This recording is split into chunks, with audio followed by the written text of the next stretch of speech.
What's up, Rockstars? Got a news video for you. We got some really big campaigns, some campaigns that are not really funding very well, and a whole lot of other updates, including two of my biggest upcoming games with some exclusive new looks to them, or at least some more information, because I've played one of them.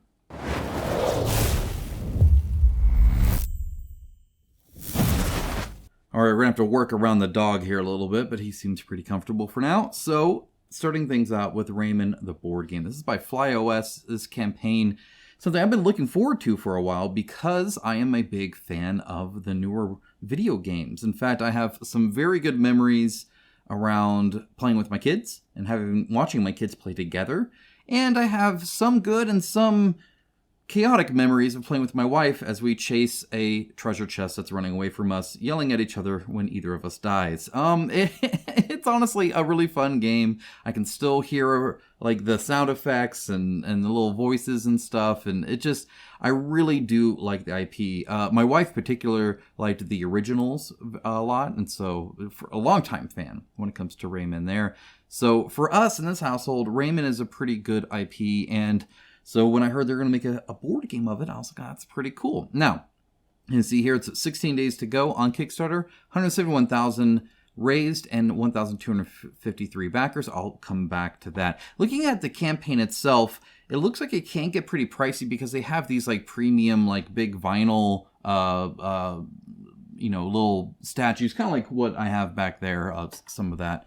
Which are really cool, and they're all Kickstarter exclusive, of course, because why not? And honestly, they look really nice, so if you're into that, that's something to do. The board game itself isn't necessarily too bad here, so, and I'll talk kind of about the gameplay as well. Alright, so as you can see, the core game is about $48. Don't let the dollar sign on the other side of the CA for Canadian dollaroos mess you up there. It is about $48 USD, and honestly that's not too bad for the game. I think really for these days and prices, that's not too bad at all. That being said, you could probably do retail and get that because there's like shipping on top of that, but they're adding other cool stuff. So let's go ahead and kind of talk about the game and then what else they're adding and what else is available, because there's actually quite a bit. Essentially you're in this like little race, so you put two of these together, right? They're double-sided there, and then you're racing around there and kind of playing cards. In fact, I believe there's a nice little how to play here, right? So you pick your character, which has a certain set of cards that has like an initiative and stuff like that, and you're racing through the course trying to be the first one to go. You draw two cards, you get initiative based off that. You can break obstacles or things, or free the teensies, which you need to do at least 3 of to actually complete it. So if you have those 3 and you're first across, you win the race. So it's kind of like that treasure chest thing, right? But instead it's a little competitive, and honestly it's something that I could see you playing with really anybody when it comes to board game night. So there's enough there that I think that, hardcore gamers could have fun, but then on top of that, you could play this with your friends and family or somebody that just came up, which is kind of nice, right? Especially if you have kids, I think they could really get behind this game fairly well. There are ways to play it, and there's already a rule book in English available, so they did their like homework there, which is good. Now, some of the problems, I think, is that, first of all, it can get kind of expensive. So if you look at expansions and add-ons, right, they have a 5 to 6 player, but the 5 to 6 player adds 2 more people, right, for the 5 and 6 player, plus another map, which is great, of course, and their cards and all that.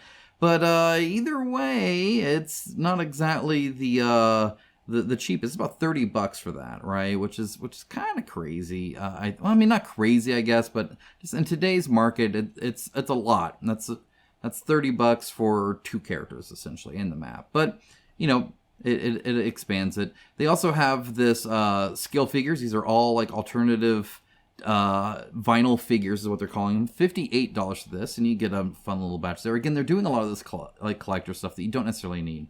They have the deluxe tokens for $19. They're wooden. Wooden, I think, is kind of nice. That would look pretty good, but I'm sure the tokens actually are pretty fine too. You have a metal box. Now, this is interesting. I'm not sure another company that's had a metal box before. $14 isn't that bad either. Metal box might be kind of cool. Might scratch up your other games, though. I'm not sure. I imagine some... Oh, actually, it's rounded. So it's almost more like a tin than a box. I was going to say, if it has sharp points, that'd be kind of hardcore. And then they have these, obviously large-scale collectible figures that you can get as well, right, for about $21 each. And then, of course, you can get that all combined in various things. So you can spend up to like $255 on that, which is, I think, a lot. But I think as long as you stick with the base game, it's actually not too bad. You want to get down? I want to get down, buddy. Go on. There we go. All right, we're dog-free now. So anyway, that's kind of what I would go for in this. But at that point, it's like maybe you just go ahead and do retail, right? Because if you look at the stretch goals, they're calling them lucky tickets, right? But they've added this new projectile, which is kind of cool. So these kind of move and you have to, deal with them or dodge them or whatever. But they are also just offering this new 45mm vinyl figures, 2 of them so far. And again, they look great. I think that's awesome. I love these levels where you're going, it's kind of like, you're shooting out the nose or whatever the heck the little mosquito thing is. Either way. So I like the figures, but they're not gameplay either. So you can get a nice KS version, but otherwise it's kind of the base game. So coming back to this 171. Now, obviously, this is far less than what they're used to. They had their big game campaigns that made millions, right? And so the 171, obviously, really, really low. Now, that being said, this doesn't look to be too expensive of a game either, and I think it'll do well retail. So I'm not too concerned with that, but it is something to note that I don't think this is like exploded in the way that they may have been used to.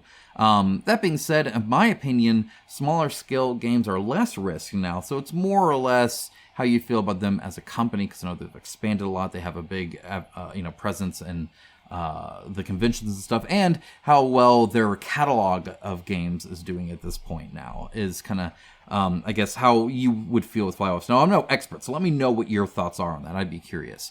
Moving on from that, we have Heroes of Might and Magic 3, the board game. This is that Stronghold, Conflux, and Cove expansions, but they're offering everything else. It's doing very, very well, of course. 15,700 backers, over $3,741,508 currently, and of course still going up. Still 10 days to go on top of that. And honestly, this is kind of, Archon is really good at prices, where their prices are kind of crazy because they're their own manufacturer.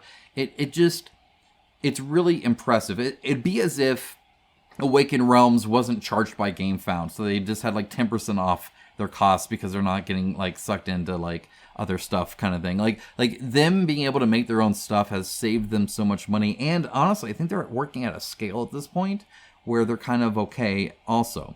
And they're just making good stuff that's highly rated, and we'll talk about that a little bit too. So if we go to the new content, right, this is the stuff I've shown you several times. They had these 3, fairly straight out, where, you see the minis and the cards, and it's just more of what they've kind of already done with this game, right? It's more Heroes of Might and Magic 3. So if we go to the rewards here, you'll see the all-in, if you want everything, right, which this is a ton. This is a ton of stuff, 375.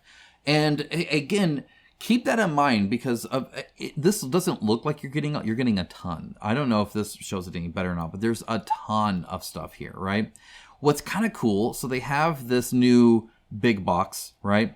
Is you'll see that the big box all-in is also $375. They literally cost you no different because they actually replace these boxes, and so it's already in there. So they ship you the 2 big boxes, which ends up about evening out. So literally, you're getting the big boxes pretty much for free there. And in fact, I wouldn't be surprised if shipping's actually a little different and maybe even a bit nicer.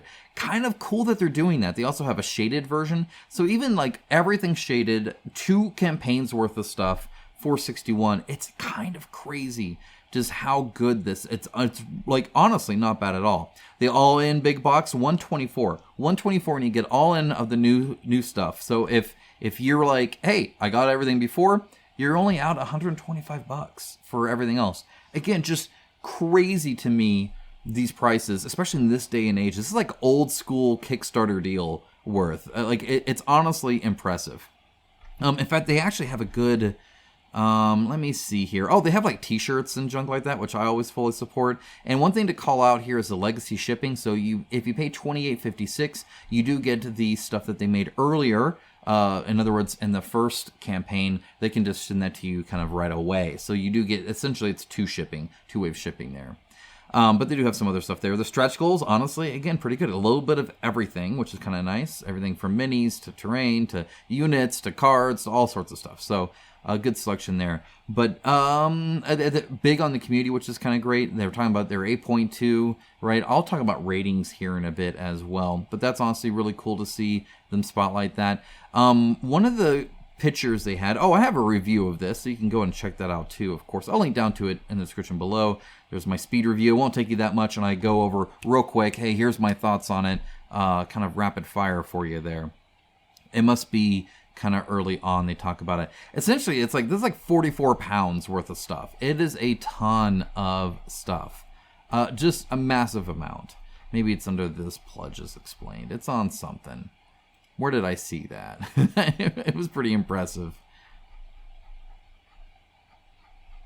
Yeah, right here. And by the way, look at this, 44 pounds of beauty. It's a ton of game, guys. I'm crazy. Archon knows what they're doing. I've been impressed with them for a long time, and now they're actually making good board games too, and just good quality stuff all the time. So quite impressed. That's awesome. Good for them. Next up, DC deck building game. This, as you can see, is already taking a lot of my money. Thank you, obviously, patrons, for supporting. This is an expensive hobby, and so to stay active in it, it obviously costs a lot of money. For somebody who actually buys your stuff, well, you know, that's how it is. I bought that too, right?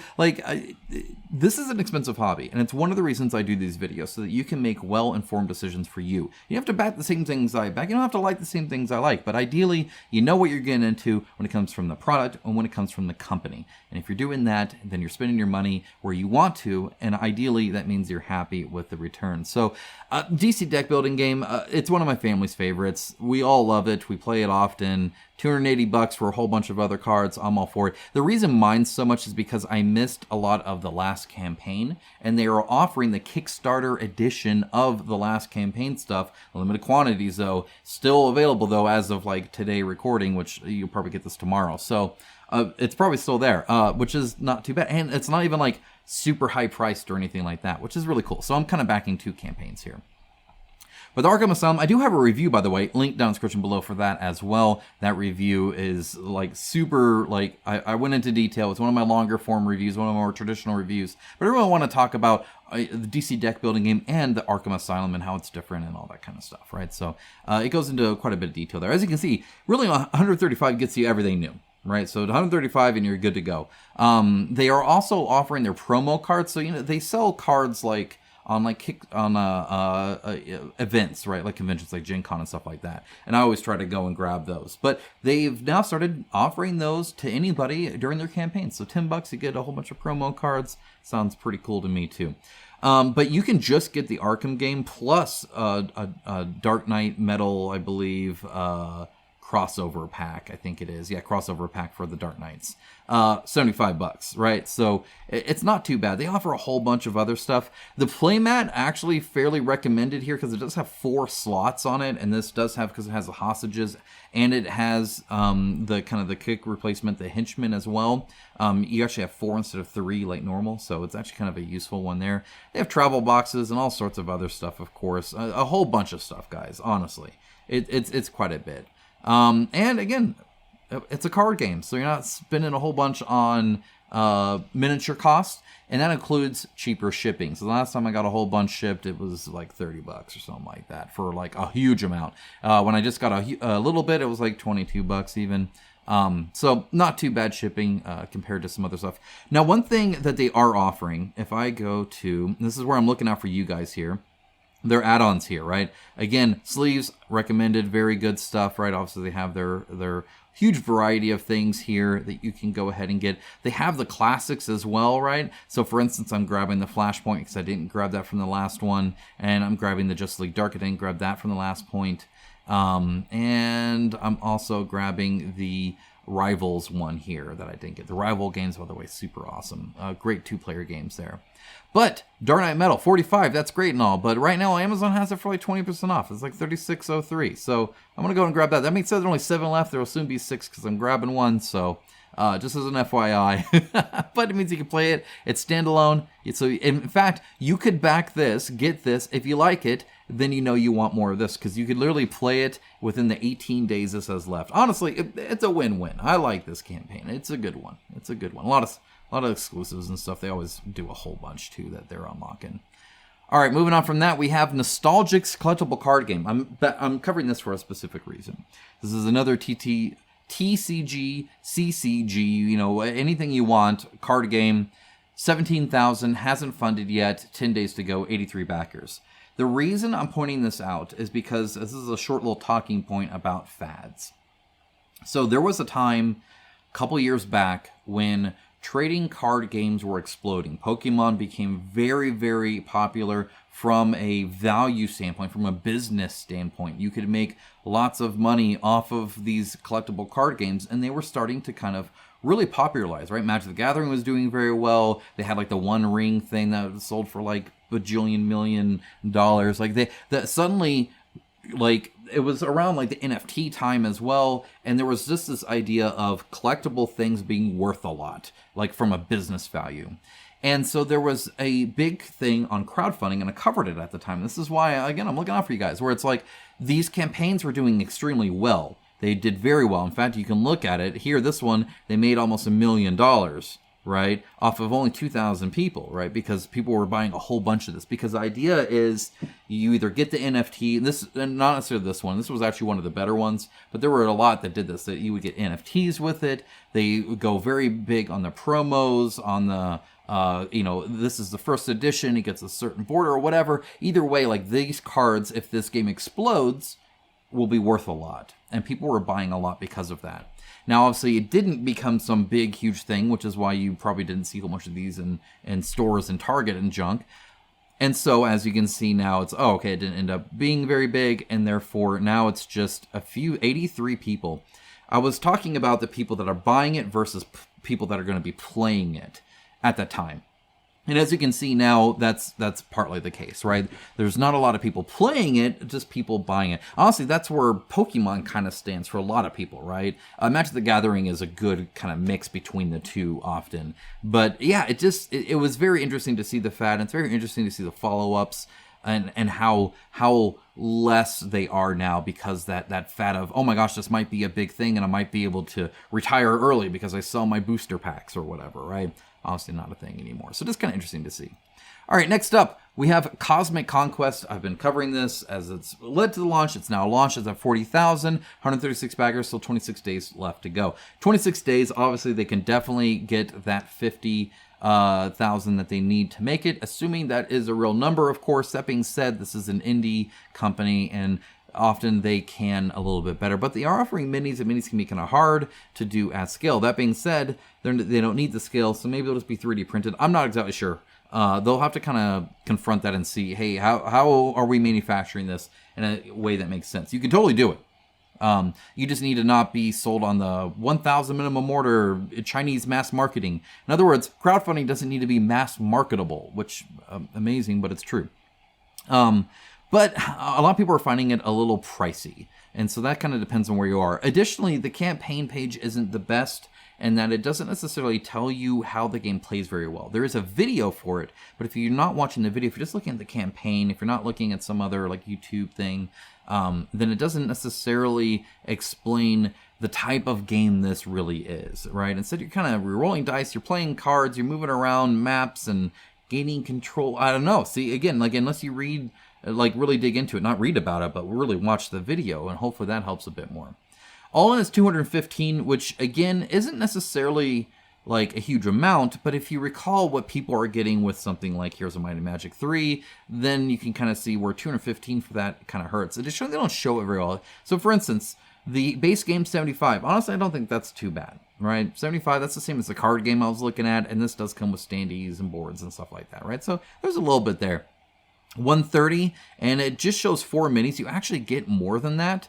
As you can see here, you get 18, but it doesn't show that well, right? So it doesn't look like it's as much because you only see 4 minis. In fact, even this all in, you're not seeing even 18 minis. And in fact, you're still seeing standees and stuff. So the marketing isn't as good, right? The campaign page isn't as good. It happens, right? It's kind of hard to, and they have their old Alpha Clash stuff available as well. it's just kind of hard to navigate, and that's some of that indiness. So if you're going to go into this, and obviously everything is linked down in the description below, of course, just go into it knowing that. One of the things that was kind of cool, though, if you go to meet the team here, and you see everybody from people in like business suits to, you know, regular shirts to tank tops, and it just shows that this is just a group of guys that like made a game, or a series of games actually, and are making campaigns and kind of running the company. This is not some hugely like professional thing here, and I actually think that's kind of cool, and I wish more companies like that were operating in the crowdfunding space now. But they need to make sure to put their best foot forward when it comes to, hey, we're indie, therefore we don't need $1 bajillion to make it business viable here. Here's how we can actually manufacture and deliver it at a smaller scale, which is, again, totally fine and doable, but I think it should be addressed pretty well. All right, next up, we also have, I wanted to show this off real quick. This is a lead into another thing. So it says right here, 9.4 on BGG. Yeah, sure, the ratings and comments seem very legit. Just read them and look at the profiles that added them. Most have a single game rated. Others are like sleeper accounts reactivated just to rate this game. I bet some of the ratings are people from Gen Con that are persuaded by getting free stuff. Do we really need to be fraudulent to sell a game? I have seen this team in conventions playing with people. This is where a lot of the reviews come from. This game's been demoed Gen Con a bunch, for example. And this is going to be a whole nother talking point, because there's been another big company that has a very big claim against them around manipulating BGG, having people either farm clicks or create accounts just to review it, to like fake get on the hotness list, and all this other kind of stuff. There's a lot of talk going on around that. I'm going to have a separate talking news point about that claim, about that company, about that practice, about the alleging different things, all sorts of stuff. I'm going to be on both sides kind of showing you, here's viewpoint 1, here's viewpoint 2. It'll be a good video, and something that I don't know if you're aware of, the stuff might be going on. Maybe we'll discuss it in another video. It's not for this video, but suffice it to say, when you're making claims, especially for an indie team, like realize that some people do just play a game at a convention and then review it with their thoughts. It's no different than an early review. Any reviews you see before a game is out, obviously, is based off of something like that. Could even be play testers. Hopefully you get some information out of it, I guess. It's probably better than the 10s and the 1s that are counted. I don't know. It gets silly. I'll talk into it later. It'll be in future videos. Subscribe if you haven't, of course. All right, next up. This is one off of campaign, but it's something I didn't know was going on. I thought it's kind of cool. This is Granblue Fantasy, by the way, from Japanime Games. In fact, this is Japanime Tactics Granblue Fantasy. This special bundle is $150, and you get essentially a whole bunch of these like cards and stuff. It's a set amount. It's not like a random thing. Plus the 2 different starter sets here. There's actually, as you can see, it looks kind of like this. So it's a very interesting game like that. I don't know if it's any good or not. It does look like it has some 3D terrain of some kind. It does look like the art looks very nice right on the cards. So there's a few options here. You can get just one or the other. I think they're like $75. Let me know if you've played the board game. I'd be curious. But there's a lot of these kind of games out there that are super niche, but at the same time aren't crowdfunded board games. Instead, they're on something like just like this Japanime website. Now, the IP I love. Like the video game fighting series was something on my radar for a long time, and then I played Granblue Fantasy, and that's a fun game with some really good combat, actually.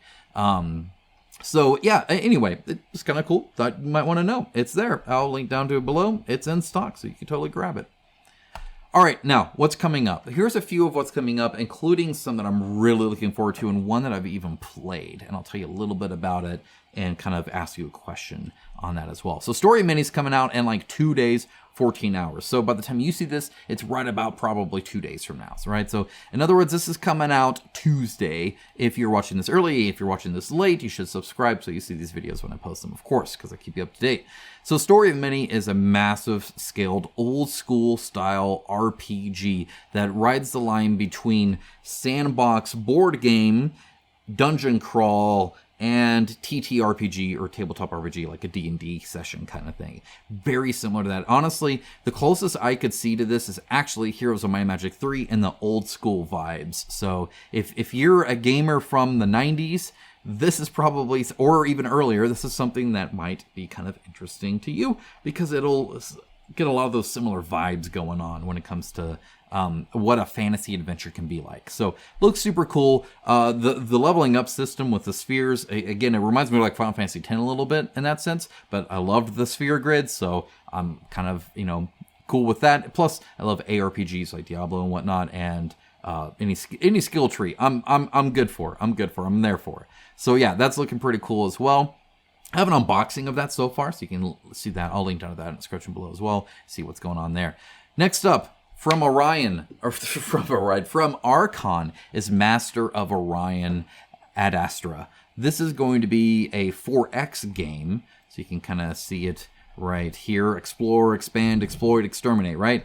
Classic Master of Orion stuff here.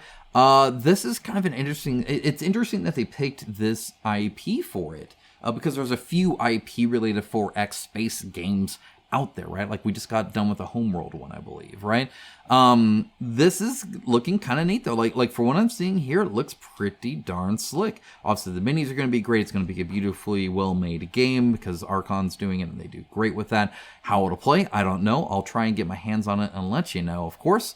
Maybe show it off if nothing else, but yeah, this is going to be coming out here in 2024, so this is probably, Q4 2024. So their next campaign looks like it's probably going to be Master of Orion, so super cool to see that. Now, this game is something that is coming to Kickstarter. It's not there yet. It's adult-oriented, kind of crazy Roman Empire nightmarish monsters. Says an R-rated Insania, a strategic co-op dungeon crawler for 1 to 4 players. This is kind of like crowdfunding perfection when it comes to like, this wouldn't work in your friendly local gaming store. This works because the people that want this type of game can back this type of game. It's a Kingdom Death Monsters kind of style thing when it comes to that, right? Or like what started this channel and actually covering stuff like this is Hate, right? Because I loved not only the world of Hate and the art style and all that, but also the gameplay of it. So yeah, I don't know. This seems kind of cool. Definitely something different than what you probably have on your shelf. Obviously, this guy is just got like severed. His like entrails are all hanging out here, right? She's like feeding this weird crab baby thing. In fact, you can see the crab baby thing here. On this one, she's like feeding a cat. Like I don't even know what's going on there. But this guy's head is like decapitated, but it's still got like some of his like neck, shoulder, like flesh junk. It's gnarly. The art style actually looks really cool. The world, how it moves around and spins like that seems kind of neat. So 20 missions, campaign mode, a one-off situation where you just play them one-off. There's a solo mode. There's a lot here. This is a cool theme. This is a cool idea, and we'll have to see how the gameplay looks. But yeah, suffice to say, this is kind of crazy. I'll go and link down to this below so you can give them your email and know when they actually launch the Kickstarter. Though, of course, I'll let you know as well. So, subscription button, go ahead and subscribe. Do you some good there. Okay, next up is Avalon, the Riven Veil. This is by Shadowborn Games. This is a game, again, by Jamie Jolly, who did Oathsworn. And this is going to be big. It's going to be November 12th. You get a free day one gift, this sweet-looking dragon monster thing. If you're wondering how good the miniatures look, this is how good the miniatures look. Now, obviously, this is a render. The actual miniature will look different as it's mass produced. But you saw how great Oathsworn was. And if you haven't, you should. They're fantastic. This game here, this Avalon, the Riven Veil, I have played this with Jamie. I've played the TTRPG version of it, so I didn't play it in person, but I did play that. There have been some changes around combat, so I know the combat's a little bit different now than what it was before. But if you're interested in hearing more about my thoughts, let me know, and I could make that video for you if you guys want. If not, I'll hold off on it because, again, I haven't played the prototype yet. I hope to still, but I might be able to do a little kind of first impression. If nothing else, I will record kind of my first thoughts on Patreon. So on Patreon and YouTube membership, I share my kind of, hey, I've played this game, here's my first impressions. Like, I've not filmed a review, I've not gathered my thoughts totally. It's just, hey, here's my quick, I just stepped away from this, my thoughts on it. They get to know early. It's one of the benefits that they get over there. I'll go on and link down, obviously, to my Patreon. There's that join button for the YouTube membership. Feel free to join that if you want. Help support this expensive hobby and task that I do here, of course, and maybe get some benefit out of it as well. So, and again, thanks to all of them for supporting me, of course. And yeah, honestly, it's a beautiful game. It's really cool. Like I'll talk more later, but let me know in the comments if you want like an official kind of, hey, here's my first thoughts on it, knowing that we'll hopefully get a prototype and be able to actually play this and tell you proper in a formal like review style. All right, next up is Grave Trigger. This one is actually super cool too. So I showed off Grave Trigger before. It didn't work out on the GameFound page. It was like this whole skirmish thing that they were doing, kind of like an Infinity style kind of skirmish game, a tabletop skirmish game. And they've revamped it now to be this super focused 2-player starter set. And honestly, it's stuff like this where they're like, okay, the game is good. The pitch for it wasn't. So how can we wrap this up in a way that works? And I think that's cool that they're coming back at what I feel is stronger than ever. So everything you see here, you get, right? So you get the 3 units per faction, right? You get the like cardboard like terrain that's like all vertical and stuff like that. This is a 2 players, everything they need to battle fast and brutal skirmishes and epic campaign, right? And one of the nice things about this is you don't have to like measure, there's no tape measure involved or anything like that. So the gameplay looks pretty cool. You also get this right here. So the terrain can actually become sentient and you can like use it, which is really, oh, hey, look, I'm there. I didn't realize I was. I don't know. What picture is that? What am I wearing? I don't even know. This is honestly though, I stand by this. It looks like it does some really cool things. It really does. I like the eyeball there, but this person that it's like grown out of, or maybe I don't know. Either way, very cool. 70 millimeters. Obviously they come unpainted. It's this weird like organic armor that can like that you like use and stuff like that. That's a really cool mouth. I love the teeth there. So you get 2 factions. Stretch goals looks like it's going to unlock a 3rd faction here as well. So honestly, 3 factions that have multiple like loadout abilities and stuff like that. Probably enough for a short little like, hey, this is like an introduction to this and then expand after that. I think that's great. I think that's awesome. I think they're doing what they need to do here to be successful. And I think that's super cool. So, and again, it looks different because it does have that like kind of organic look to it. But you even get like the playmat and stuff. Like that looks like a fun game to play. I dig that. I think that's awesome. We'll have to see what prices, of course, but so far, loving it. I think that's awesome. Okay, one more. Bardsung, Tale for the Forsaken Glade. This is fascinating to me. Fascinating. This is by Steamforged Games, so SFG. They're creating another Bardsung. My understanding is Bardsung didn't like do super well. It was a little too easy, and it just didn't be like, it wasn't something that stood the test of time when it comes to like, oh hey, this is like something people are still talking about today. But maybe, right? I mean, if a company is supporting their IP for the fans that are interested, then that's awesome. You can see here almost 6,000 people are following. Now you do get this free mini, and so a lot of people are just here for that. And so how many of those 6,000 people will actually back it, that's the key. And a lot of that has to do with aligning on price and stuff. But look at this freaking dude. Stunning and grotesque enemies. This is freaking cool. So this looks to be a very different style, right? They're talking about going into another area here.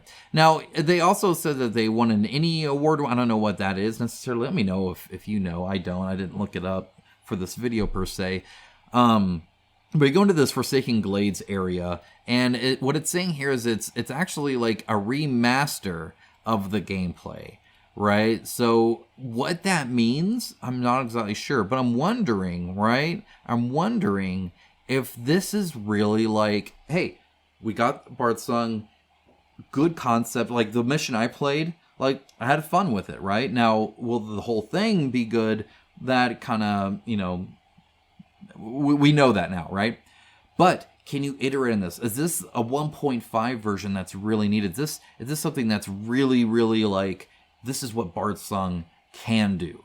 I don't know. There is potential there. So I started out being like, I don't think that's a smart idea. That seems kind of dumb to me. If it's something didn't, make a big splash, then don't keep going for it.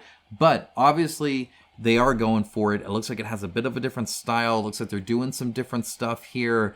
Color me actually a little bit interested. That seems kind of cool. Let me know your thoughts, though. Are you done with Bardsung? You're like, nah, I'm good. I know a lot of people like even sold it, right? Do you still have it? Did you sell it? Let me know. I would love to hear your thoughts on this. Guys, that's everything I'm looking at right now. If I missed something, of course, let me know. If there's something you want me to dive into, of course, let me know. If there is a industry thing you need me to look into, whether it's a company, whether it's a campaign, whether it's a practice, whatever it is, of course, let me know. Like I said, I'm coming out with this talking point around like alleged like click farming junk on Board Game Geek, where they're like manipulating things to get on the hotness and all this kind of stuff. And again, I'll talk about that here shortly, so stay tuned for that video as well as some unboxings. Definitely they're coming, and I'm excited to show off some of these cool games to you, so stay on the lookout for that. That's about it. Oh yeah, of course, I mean obviously reviews and stuff too.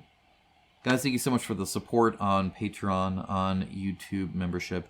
I really do appreciate it. But even if you're not there, just a like on the video helps a lot. Of course, comment, let me know I did a good job. Thank you so much. Have a great rest of your day. Take care. Bye guys.